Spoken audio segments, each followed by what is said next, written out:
coming out and saying that they have an agreement is really condescending, is probably the only word. And you ask for honesty. Is condescending to the Greenlandic people that somebody from outside think they can actually negotiate on their behalf without even talking to them.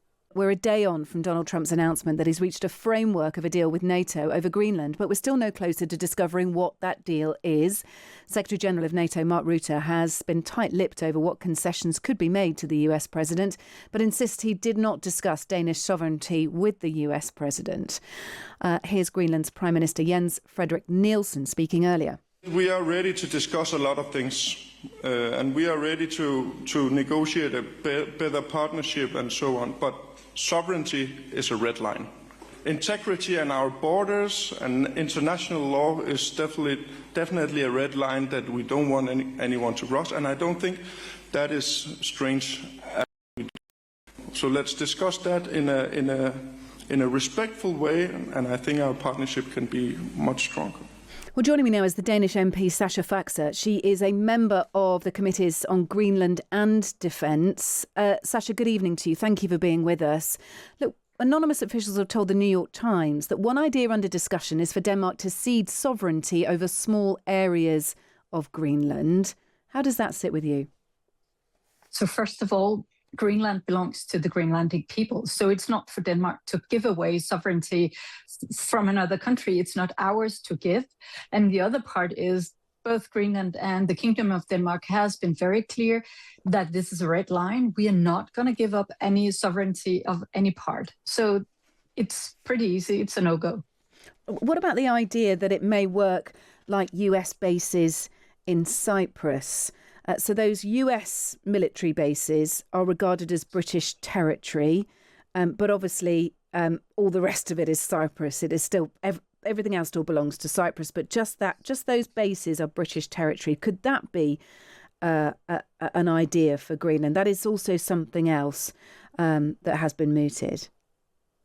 So most military bases we see all over the planet have quite a high degree of own jurisdiction. So that also happens when Danish soldiers are in Latvia, being part of the defense against Russia there. We have a different kind of jurisdiction. But giving up sovereignty is not a way. So what you see in Cyprus, I don't know if how many of the people listening here have been to Cyprus and seen how devastating the division of that country is, and how the different ways of going about it is by no means supporting a united and peaceful Cyprus. So that is, seen from my perspective, out of the question. And it's actually been one of my concerns. I know we are not talking about Ukraine here, but it's actually been one of my concerns is that we would end up with an agreement around in this way in Ukraine, because it's very life diminishing to do this. Sort of similar to what's happened in Ukraine after Russia initially launched an incursion into Crimea. It then just sort of settled to be, in terms of Russia's perspective, that Crimea belonged to Russia. And it's been a huge struggle to get that back. And now we've got another set of territory to consider. Look, I wonder whether, I'm just talking about those discussions between Mark Rutte, the Secretary-General of NATO, and Donald Trump yesterday at Davos. Does NATO have a mandate to make deals about Greenland? No, that's very clear. They don't have any mandate to give away land that is not, there's no mandate at all. That's very clear. And it's been stated very clearly, both from the Greenlandic side and from the Prime Minister in Denmark. So what do you think of Mark Rutte sitting down with Donald Trump yesterday? Give me your honest opinion on the Secretary-General of NATO sitting down with Donald Trump and making deals, effectively, talking about a framework of a deal. Yeah, what is good about it is that it seems like the situation has cooled down a bit. We are not talking about military intervention anymore. Tariffs are off the table.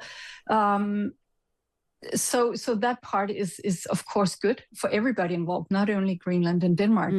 But coming out and saying that they have an agreement is really condescending, is probably the only word. And you ask for honesty. Is condescending to the Greenlandic people that somebody from outside think they can actually negotiate on their behalf without even talking to them.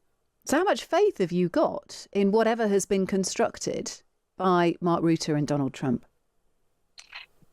At this point, we actually don't know what has been constructed. Seen from my perspective, it seems as if what has happened is that they have the frame that they have actually made is a way for the US president to find a way out of his, I would say, deadlock, because I think he has realized he can't just go about this. There's too much I think he boxed struggle. himself into a corner on this one.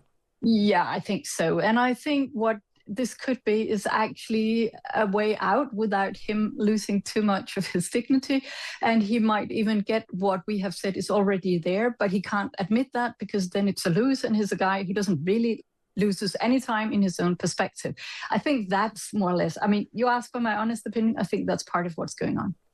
One thing Mark Rutte did say is that NATO allies would be required to step up their presence in the Arctic under the framework discussed with Trump. Is that a good thing? Greenland has been very clear. They're very open to more troops. The Kingdom of Denmark has been supporting that. So for us, it's still not a new thing. We've already been discussing this. We saw that there was a drill in the summer, and we have seen that soldiers from different NATO countries are coming back and forth to Greenland. And if that becomes more permanent, we are very open for that. But we don't see that again, is something that they too can discuss. That needs the full board of leaders within NATO, because it's a collaborative NATO intervention. Look, thank you for being with us. Really appreciate it. Danish MP Sascha Faxe there. She's a member of the committees on Greenland and Defence. Thank you for your honesty.